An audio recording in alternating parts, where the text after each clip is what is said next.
తెరుచుకున్న కేదార్నాథ్ చార్ధామ్ పుణ్యక్షేత్రాల్లో ఒకటైన కేదార్నాథ్ ఆలయం శుక్రవారం తెరుచుకుంది. ఈ కార్యక్రమానికి 12,000 మంది భక్తులు హాజరయ్యారు. నేపాల్, థాయిలాండ్, శ్రీలంక దేశాల నుంచి 54 రకాల 108 క్వింటాల పూలను తీసుకొచ్చి ఆలయాన్ని అలంకరించారు. ఈ యాత్ర నవంబర్ 3 వరకు కొనసాగుతుంది. ఈ యాత్రకి ఎట్లా పోవాలి? ఇది కేదార్నాథ్ యాత్రకు అట్లా ఉందా మన దాంట్లో ఏమన్నా? కేదార్నాథ్ యాత్రకు వీడియో ఉందా? వీడియో ఉంది.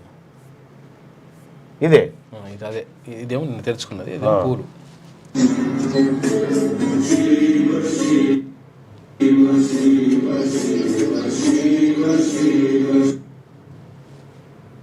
కేదార్నాథ్ ఆలయం తెలుసుకుంది నిన్న.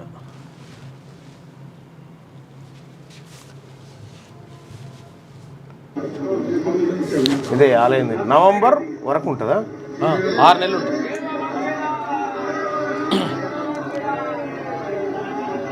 6 నెలలు మూసేస్తారు. 6 నెలలు ఉంటుంది. అది తెలుసుకుని లోపల మంది ఉన్నారుగా.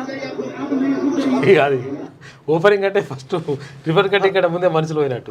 మరి అది అన్ని ఉన్నారు కదా మనుషులు. 54 రకాల 108 క్వింటాల పూలను తీసుకొచ్చి ఆలయాన్ని అలంకరించారు. ఈ యాత్ర నవంబర్ 3 వరకు కొనసాగేటువంటి అవకాశం ఉందట. ఈ కేదార్నాథ్ యాత్ర